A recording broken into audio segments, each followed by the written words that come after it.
A&P up here.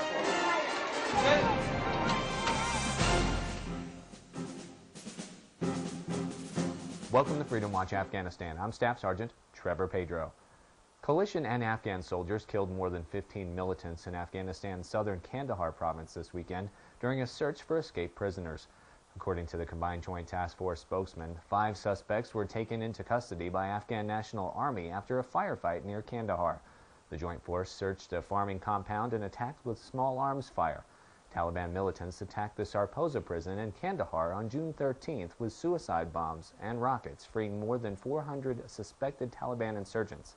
A total of 1,000 prisoners escaped in the action. Military commanders vowed to keep up the search for the escaped Taliban prisoners, and according to the Associated Press, Afghan President Hamid Karzai said Sunday that the jailbreaks showed the challenges his country still faces, and that coalition and Afghan forces must work harder and continue to build Afghan institutions and Afghan intelligence in order to confront terrorism. Bagram's Provincial Reconstruction Team, or PRT, ensures local governments are fully involved in every project taking place within the country. Staff Sergeant Jason Armstrong gives us this inside look at the meetings that lead towards rebuilding Afghanistan. If the saying "the pen is mightier than the sword" is true, then this meeting between Bagram's PRT and the Kapisa Provincial Council is going well. People's pens were busy taking notes as ideas and discussion went back and forth. Today we felt it was extremely productive. We discussed information and culture and helping to get the Provincial Council airtime, essentially, both in the printed press as well as on the television and radio.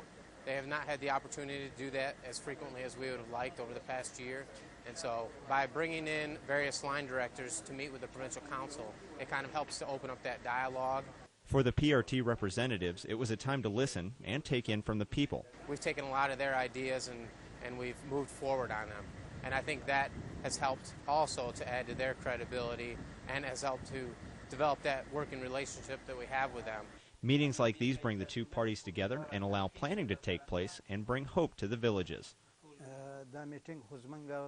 This kind of meeting is positive for the people, and if PRT keeps having these meetings in the future, it will solve a lot of problems in the local area. We've had 30 years of fighting here in Afghanistan, and it has hurt our economy. And we are working with the coalition forces to help our people. The Provincial Council meetings take place once a week and alternate locations between local villages and on Bagram to support the development of a working relationship. Staff Sergeant Jason Armstrong, Kapisa Province, Afghanistan. With all the attention being paid to the war in Iraq, many times headlines from Afghanistan get pushed aside. Senior Airman Rob Joswiak tells us why a visit from NBC's top anchor was aimed to change that before a sudden tragedy. What started out as an unpublicized trip to Afghanistan for NBC Nightly News and managing editor Brian Williams ended in a fallen comrade ceremony of sorts. Mr. Williams and his crew flew into Kabul in the middle of last week to cover the war, this country, and the long road to recovery for its people.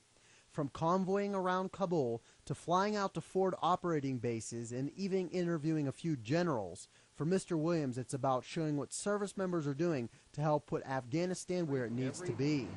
Everyone in uniform I meet, every story I pick up, every hometown, I mean, that all adds to something. I'm very proud of our coverage of these dual ongoing wars and military issues to a mostly civilian nation in a non-draft period in our history.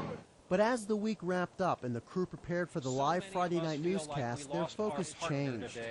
Word came late that night that longtime NBC political analyst and Washington, D.C. bureau chief Tim Russert had passed away of a sudden heart attack.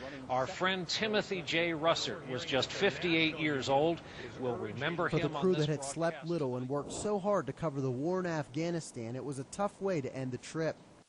While service members continued to battle for freedom throughout Afghanistan, the world was remembering a man who did it on television over the past 25 years. Senior Airman Rob Joswiak, Bagram Airfield, Afghanistan. That's all for this edition of Freedom Watch Afghanistan. You can watch our program anytime online. Just go to PentagonChannel.mil and click on Freedom Watch Afghanistan. From all of us here at AFN Afghanistan, stationed out of Bagram Airfield, I'm Staff Sergeant Trevor Pedro. Have a great day.